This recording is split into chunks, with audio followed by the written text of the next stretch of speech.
Tere ka minu poolt. Nimi mul Meelis Kärt, esindan siis Tarbijakaitse ja Tehnilise Järelevalve Ametit. Vaatan, kas ma nüüd slaidiga ette saan, et tänane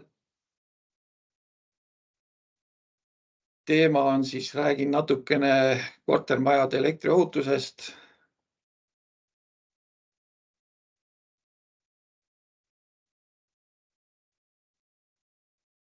Nii, kas slaid on ekraani peal? Jaa, ilusti nähtav. Aha.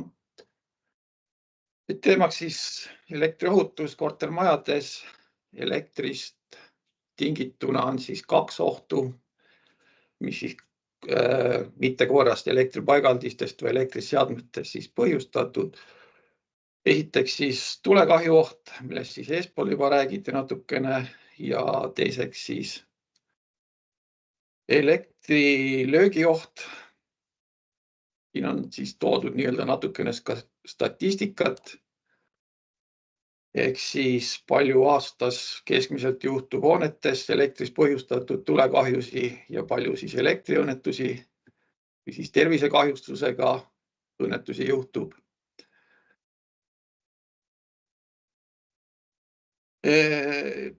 Elektritulekahjutes siis peamised põhjused, nagu ka eespool täna on räägitud, et rikked elektrikilpides, rikked elektrijuhtmetega, rikked valgustusseadmetega ja palju siis sündmusi toimub ka pikendusjuhtmete ülekoormatuse tõttu. Ja tervisekahjusega õnnetusi, siia ei ole siis arvestatud tulekahjutes saadud kahjustusi, vaid just nii-öelda elektrilöögist saadud tervisekahjusi. Et seal on nii-öelda peamised põhjused: katkised juhtmed, lahtised pistikupesad, lahtised lülitid, siis rikked vett tarvitavate kodumasinatega, on need siis elektriboilerid, nõudepesumasinad, pesumasinad. Samuti siis ka teised kodumasinad on ohtlikud, elektripiirid eelkõige.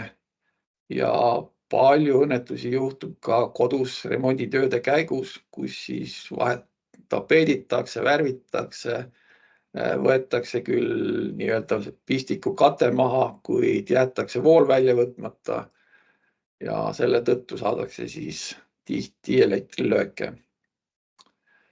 Elektriõnnetusi juhtub siis aastas kuskil 40 ja 50 vahel, olenevalt aastast, ja enamus õnnetusi juhtub siis kodustes oludes.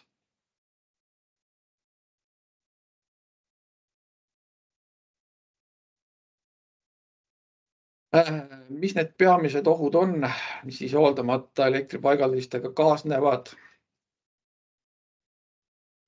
Eelkõige siis tolmprügi kilpides, arukilpides või arukarpides.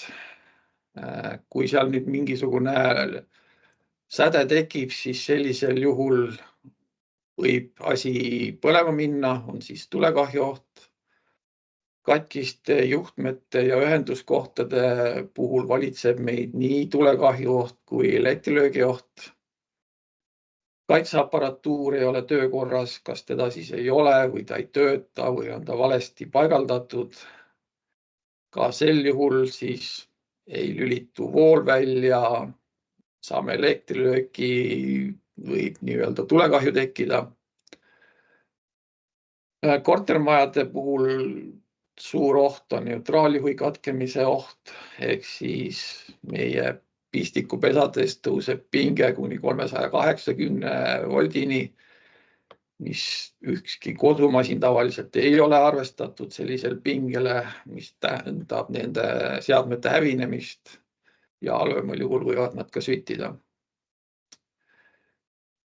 Ja oht on ka see, kui puudub nii-öelda kaitsemaandus, ehk siis kollaroheline juht või siin pistikupesades metallist klemm, ehk siis kõik või paljud uued kodumasinad eeldavad juba selle kaitsemaanduse olemasolu ja kui selle masin või seadmega midagi juhtub ja seda kaitsemaandus seal küljes ei ole, siis on oht saada sealt elektrilööki.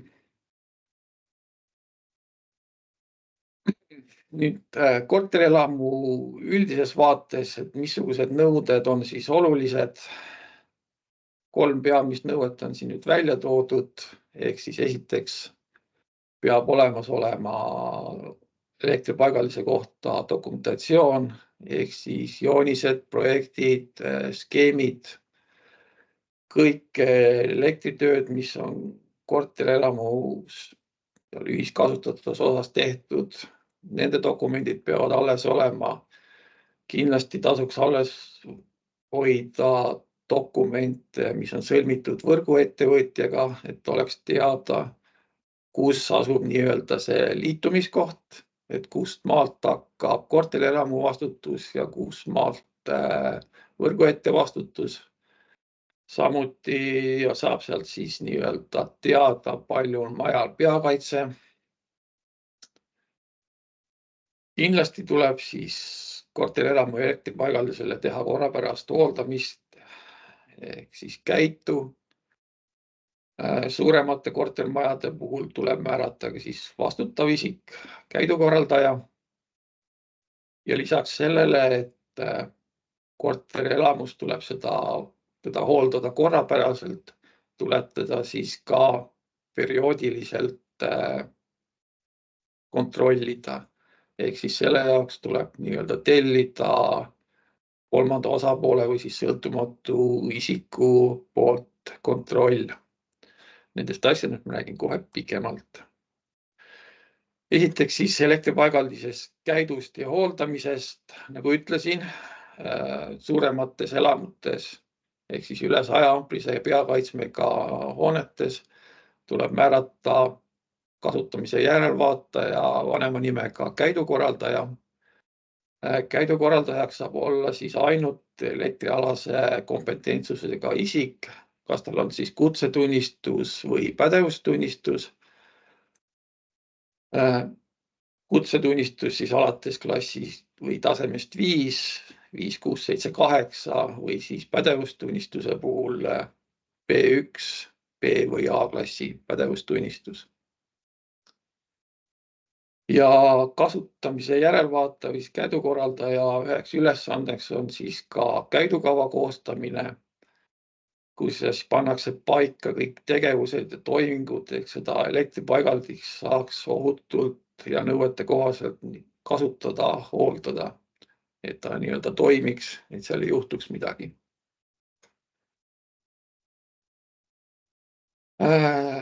Käidukava järgi tuleb siis teha ka hooldustoiminguid.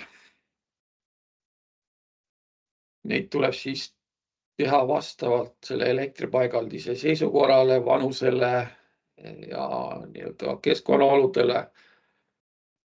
Kas siis üks kord aastas või kui on väga halvas seisukorras või rasketes oludes elektripaigaldist tuleb neid hooldustoiminguid teha tihedamini. Siin on toodud ka mõned tegevused, mis sealt tuleb teha, ehk siis klemmid tuleb üle käia, jaotuskeskused, ehk siis elektrikilbid tuleb puhastada tolmust. Valgustit tuleb kontrollida, lülitit tuleb kontrollida, neid tuleb puhastada.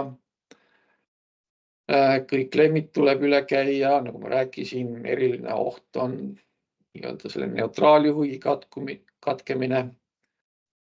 Kõik need tegevused on toodud ka kinnisvara korrashoiu standardis, siis oli EVS 807.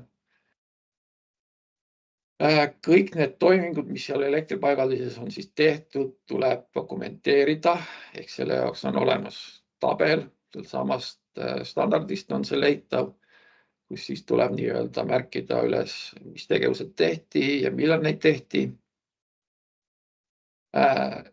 Silmas tuleb nüüd pidada ka seda, et isegi nendes väikemates korterelamutes, kus ei ole käidukorraldaja kohustus, on ikkagi olemas hoolduskohustus.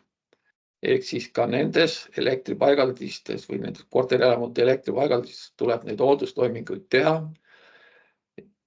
Kuna seal ei ole siis kohustuslikus korras seda käidukorraldajat määratud, siis tuleb selle korterelamule endal, selle juhatusel siis need toimingud väljaspoolt sisse tellida. Auditist, ehk nagu ma ütlesin, seda tehakse siis perioodiliselt. Selle eesmärgiks on siis hinnata elektripaigaldise seisukorda ja kui see on siis korras, seda ka tõendada. Selle jaoks antakse siis auditi tegija poolt välja protokoll. Auditi tegija ei saa olla igasugune ettevõtja, isegi mitte igasugune elektritööde ettevõtja. Selleks on ainult vastavad akrediteeritud inspekteerimisasutused.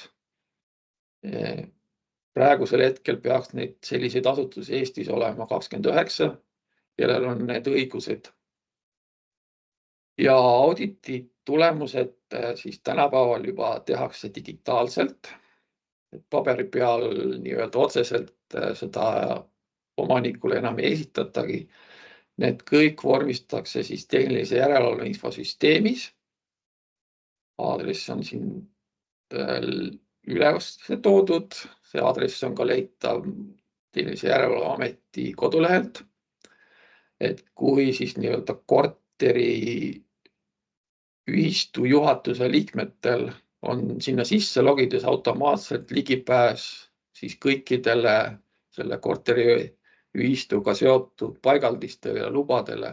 Ehk siis mitte ainult ei ole seal elektripaigaldise asjad, seal on ka liftid, masinad, gaasipaigaldised. Et kõik sellised auditi ja muud dokumendid on sealt süsteemist leitavad. Audit saab siis olla 2 tulemusega, ehk siis kui kõik on korras, siis antakse nii-öelda vastav auditi protokollis vastav otsus, et elektripaigaldis on korras ja seda võib siis kasutada. Antakse ka siis nii-öelda järgmise kontrolli tähtaeg. Kui nüüd tuvastatakse puudused, siis tuleb need puudused ühistul likvideerida.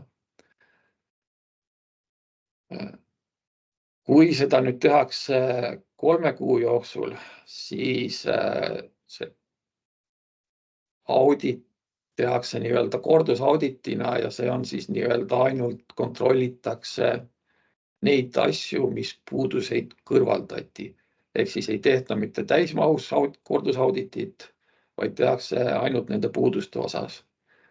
Kui siis nii-öelda see tähtaeg läheb üle 3 kuu nende puuduste kõrvaldamiseks, siis tehakse audit juba täies mahus uuesti. Ja elektriaudit loetakse siis tehtuks ainult siis, kui auditi tulemus on positiivne. Et ei piisa sellest, kui lihtsalt tellitakse, saadakse see puuduste loetelu ja arvatakse, et sellega on audit tehtud. Audit on ainult tehtud siis, kui auditi tulemus on positiivne. Ja korralise auditi kohustus ei ole mitte kogu kortermajas, vaid kohustus on ainult siis selles ühiskasutatavas olevas elektripaigaldises.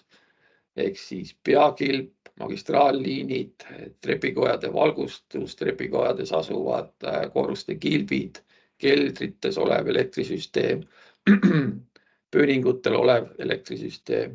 Kõik selline osa kuulub siis nii-öelda korralise auditi kohustuse alla. Auditi perioodsus sõltub ka elektripaigaldise või selle hoone elektripaigaldise vanusest. Ehk siis, kui elektripaigaldis on vanem, on ehitatud enne 2000. aastat ja teda ka ei ole ümber ehitatud, siis tuleb elektripaigaldise audit teha iga 5 aasta tagant.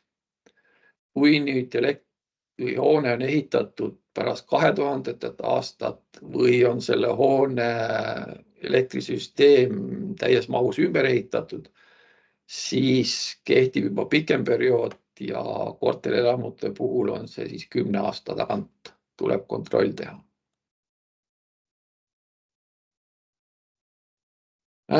Mõni sõna ka probleemkohtadest elektripaigaldistes. Esiteks peamine murekoht siis elektrikilbid. Kilbid on lugustamata ja tähistamata. Ehk siis kõigil on vaba ligipääs, kui nad on tähistamata, ei ole teada, mis kilbiga on tegemist, on ta siis sidekilp, on ta elektrikilp, kas sealt on mingit ohtu näha. Ehk siis kõige lihtsam on alati see kollane kolmnurk äikse märgiga. Peab olema sellise kapi peal. Suur murekoht on, et kilpe ei hooldata, nad on tolmused ja prügised. Sellest siis väga suur tuleoht. Kilpides võivad olla kuuma või lühise kahjustused, ehk siis seal on juba toimunud mingi sündmus, kas siis koormused on liiga suured või on seal juba mingi tulekahju olnud. Kui sellised kohad on seal sees, siis see tähendab, et elektriline isolatsioon on kahjustatud ja ta ei kaitse enam mitte millegi eest. Ehk siis sellised kohad tuleb kohe korda teha.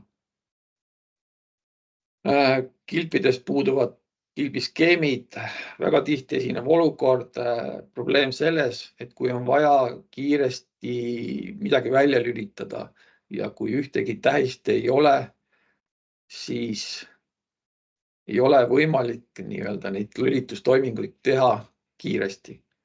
Ehk siis seda tuleb teha katsetusmeetodiga või veel kuidagi teistpidi, ehk siis kas siis häirid naabreid, ei ole võimalik, ei ole päästesündmusel aeg võimalik kiiresti asju välja lülitada ja nii edasi.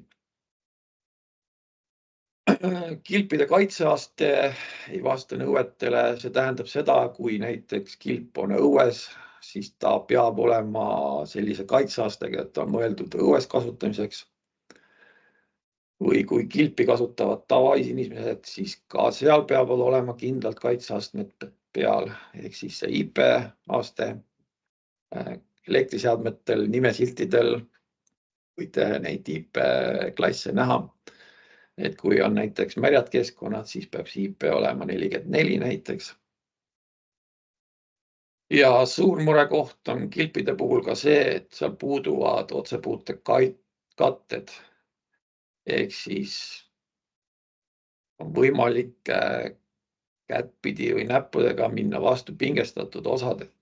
Ehk siis olukord, kui näiteks pimedas läheb teil vool ära ja te lähete käsi kaudu seda lülitit või kaitselülitit tagasi sisse lülitama ja seda kattet seal ees ei ole, siis on väga suur oht, et te satute just selle pingestatud osa külge ja saate sealt elektrilöögi.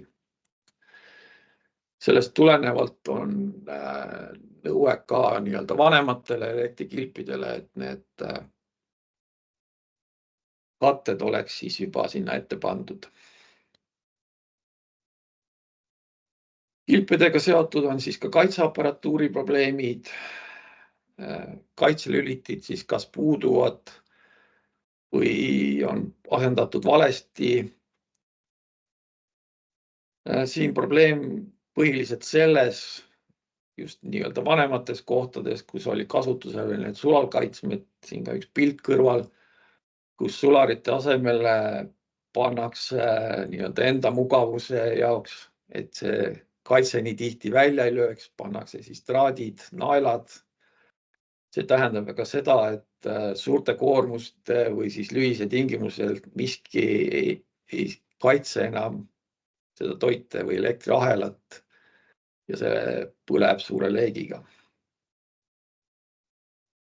Probleem on ka tihtilugu selles, et paigaldatakse vale suurusega kaitselüliti, mis siis ei kaitse toitejuhet. Ehk siis, kui igal toit või kaabli ristlõikele peab vastama kindla suurusega kaitselüliti. 2,5 ristlõikega kaabil peab olema ees 16 amprine ja nii edasi ja nii edasi. Tihtilugu probleemid just sellega, et puuduvad rikkevoolukaitsmed. Rikkevoolukaitsmed peavad kindlasti olema tänapäeval juba päris paljudes kohtades eluruumide puhul näiteks peaks juba rikkevooluga kaitstud olema valgustusahelad, pistikupesad. Natuke vanemate paigaldiste puhul oli nõue, et rikkevooluga oleks kaitstud märjad ruumid ehk siis vannitoad ja nii-öelda välised tarvitid, siis väljas olevad pistikupesad pidid olema rikkevoolukaitse taga. Tänapäeval kasutatakse rikkevoolukaitsmeid juba ka tuleohutuse kaitseks ehk siis väiksema nimivooluga on nii-öelda inimese ohutuse kaitseks, suurema nimivooluga rikkevoolukaitsme taga siis tuleohutuse kaitseks. Ja tihtilugu on siis probleem ka liigpingekaitsete puudumine. Liigpingekaitsed ei ole kohustuslikud igal pool, aga näiteks uuemate paigaldiste puhul, kui seda liigpingekaitset ei ole paigaldatud, siis peab olema projektis ka põhistatud, miks seda liigpingekaitset ei ole pandud. Kui seda tehtud ei ole ja toimub mingi sündmus võrgus, kus nii-öelda pinge läheb liiga suureks, siis võrguettevõtja võib sellisel juhul keelduda kahjude hüvitamisest. Seda nõuet küll ei ole nii-öelda vanemate paigaldiste puhul, aga kaitseks nii-öelda oma vara vastu tasuks panna ka juba liigpingekaitsmed. Elektrijuhtmete probleemistik. Kasutatakse siis valesi juhtmeid, kas siis juhtmete ristlõiked on liiga väiksed, vanad telefonikaablid ei ole mõeldud elektri edastamiseks. Juhtmete sooned on valet värvi. Kui te vaatate kaableid, seal on siis pruunid, sinised, mustad ja kollarohelised kaablid. Igale värvile vastab oma otstarbe. Ehk siis kõige ohtlikum olukord on, kui kollaroheline juhe on pandud siis nii-öelda pinge alla. See tähendab, et ühel pool võib ta olla nii-öelda toitejuhe, aga kui ühendatakse nii-öelda seadmega ja seda kasutatakse kaitsejuhina, siis tähendab, et seadme kest läheb pinge alla.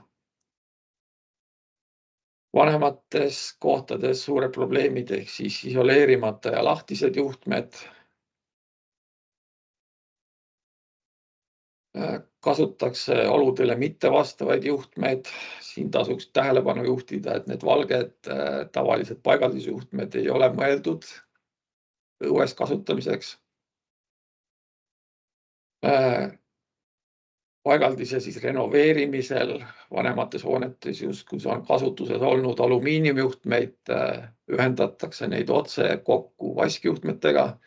Seda kindlasti teha ei tohi, sest need metallid omavahel reageerivad ja suhteliselt kiiresti tekib nende juhtmete vahel siis lõtk või vahe, mis hakkab siis särisema ja sealt areneb edasi tuleoht.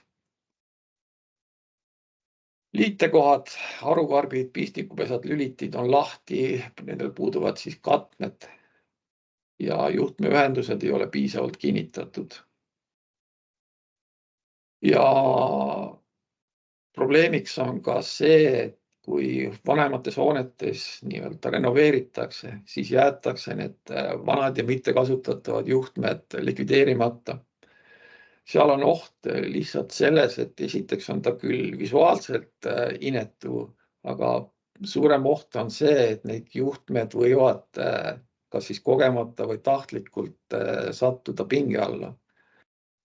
Kas siis kuskil on jäetud mingi ühendus või lülitus tegemata ja selle tõttu nad siis on nii-öelda käega katsutavad ja tavaliselt on nad siis ka nii-öelda isoleerimata ja sellest tulenevalt on sealt väga suur elektrilöögi ohu saamise oht.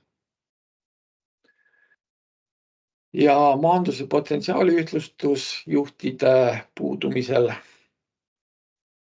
on oht selles, et kui midagi juhtub meie elektriseadmetega, kas nad lähevad siis nende isolatsioon vananeb ajapikku, läheb katki, siis seadme kest, kas siis elektripliidi kest või pesumasina kest jääb pinge alla. Ja kui seal ei ole siis küljes seda kaitsemaandust, siis saab inimene voolu. Ehk siis elektrivool püüab nii-öelda kuhugi minna ja otsib nii-öelda maasse mineku kohta ja kui inimene läheb sealt kättpidi külge ja seal kaitsemaandust ei ole, siis elektrivool valib nii-öelda oma liikumisteeks inimese. Ja kindlasti tuleb siis potentsiaali ühtlustada ka kortermajas olevad metallist torud, on need siis veetorud, kanalisatsioonitorud või siis küttesüsteem. Nii nõuannetest, nagu ma ütlesin, auditi kohustus ei ole kortermajades igal pool. Auditi kohustus on ainult ühiskasutatavas osas.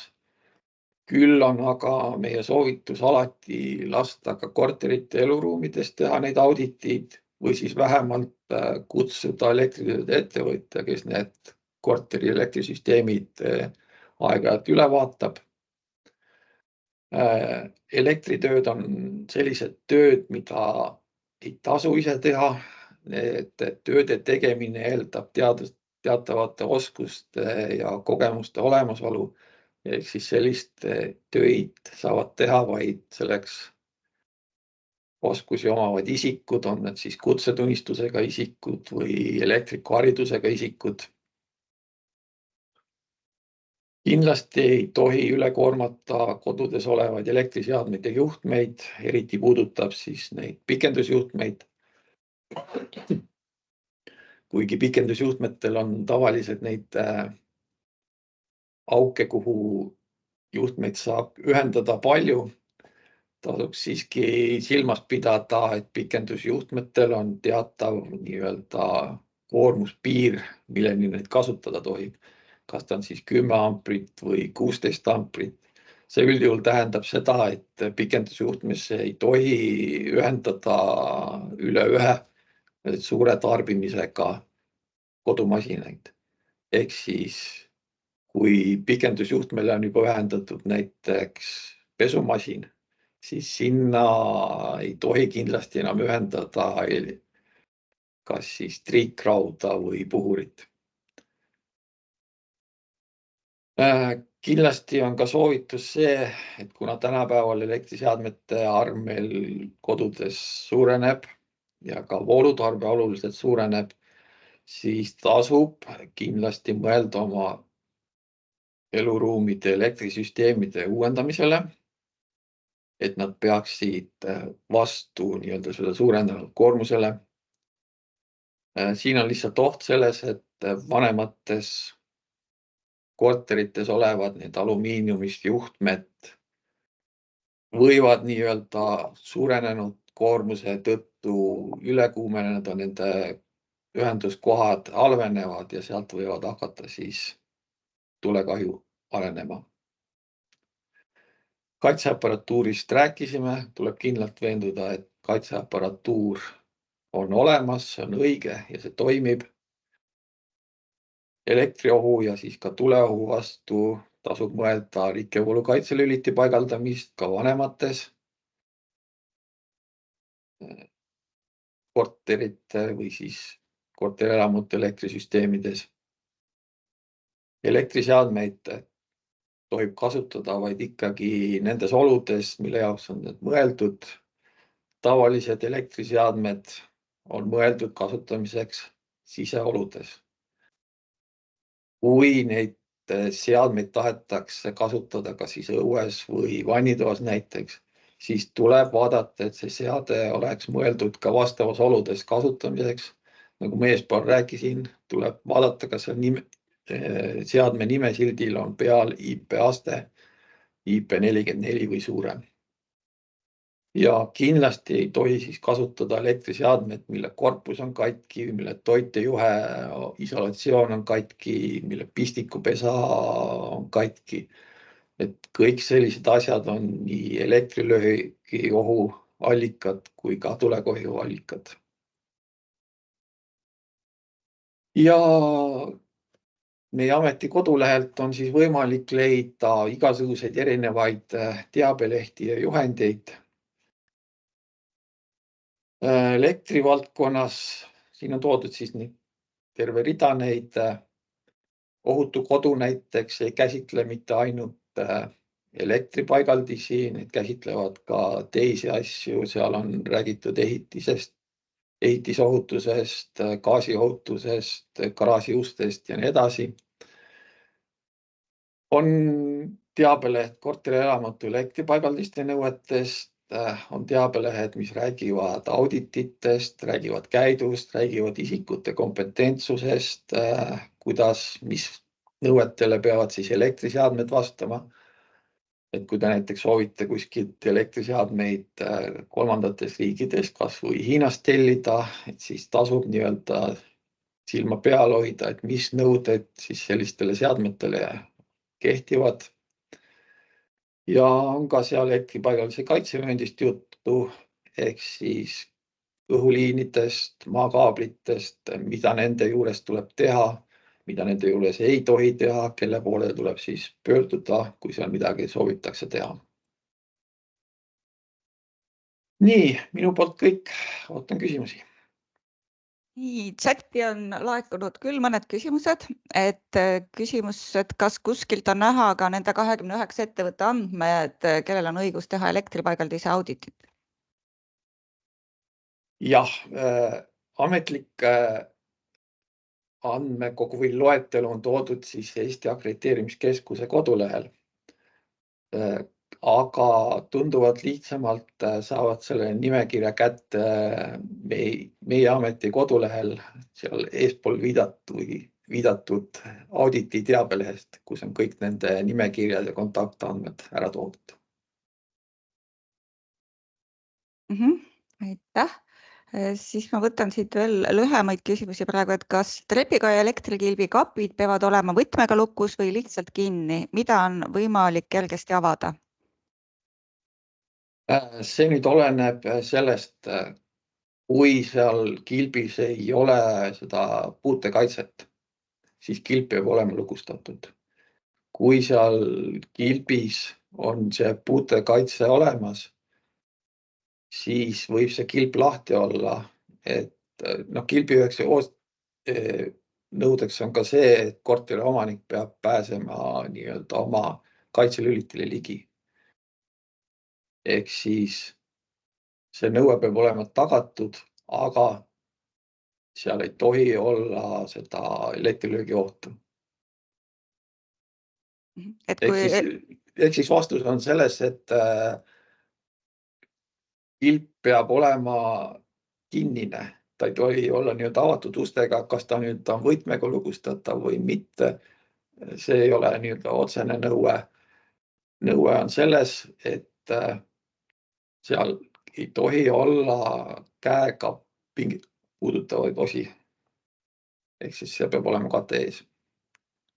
Vist läks natuke segaseks, aga... Mulle tundub, et sa vastasid hästi ära küll. Nii, võtame järgmise küsimuse. Mida tähendab aeg-ajalt elektrisüsteemide kontrolli tellimine, et äkki on olemas kindlam ajavahemik või selles osas nõue puudub? Siin vist on mõeldud siis seda korteri auditi kontrolli just. Jah, kohustusliku auditi perioodsused on seadusega paika pandud vastavalt siis liigile 5 või 10 aastat või vanusele. Korterite puhul jah, ei ole seda paika pandud. See eelkõige oleneb ikkagi nii-öelda korteri omaniku tunnetusest. Ehk siis, kui seal ei ole pikka aega kontrollitud, ma ei tea, 10 aastat, 15 aastat ja on nii-öelda näha, et valgustusvilgu pistikupesad hakkavad särisema korteris olevast kilbis, mingisugused imelikud helid, siis kindlasti tasuks juba pöörduda elektritööde ettevõtja poole ja lasta seda kontrollida. Järgmine küsimus, kas TTJA kontrollib ka auditite käiduteenuste olemasolu? Ise avastasin eelmisel aastal juhuslikult, et maja on käiduteenuse kohustusega üle 100 ampri, aga käiduteenust ega auditit kunagi tehtud pole. Ikka kontrollime. Aga jah, me nii-öelda seda lauskontrolli jaoks meil ressursse ei ole. Me iga aastal kuskil 200 korterelamut kontrollime. On aastaid, kus me teeme kampaaniaid ja neid kontrollitavaid on nii-öelda tuhandetes. Aga kui sellist asju märgatakse ja korteriühistu ise ei taha neid asju teha, siis tasuks informeerida meie ametit. Siis on siin üks pikk kommentaar, ma üritan ta kokku võtta, et põhimõtteliselt on siis arvamus, et kas siis inimene, kes saab aru terminitest faas ja neutraal, ei tohiks ka ise mitte ühtegi elektritööd teha ja peaks alati tellima siis väljast sisse või võiks ta siis oma korteris midagi teha? Põhimõtteliselt on olemas nii-öelda tavaisikule lubatavad tegevused. Need on määrusest toodud, ma ei hakka neid üle korda tooma. Põhimõtteliselt see on väga nii-öelda piiratud asju, mida võib tavaisik teha. Jah, kui nii-öelda elementaarsed teadmised elektrist on olemas, siis nii-öelda need tavatöid võib teha. Aga kuna elektris on tõesti sellised spetsiifilised teadmisi vaja, kasvõi seesama kollaroheline juhtme kasutamine, mida nii nimetatud kuldsete kätega isikud alatihti, mille vastu eksivad, millest väga palju probleemi tekivad, siis tõesti igasugune elektritöö tegemine eeldab ikkagi vastava teadmistega ja oskustega isikute kaasamist. Ehk siis tavaisik väga palju töid ise teha ei saa. Selge, aitäh. Aga küsimustega on siis kõik ja suur aitäh sulle.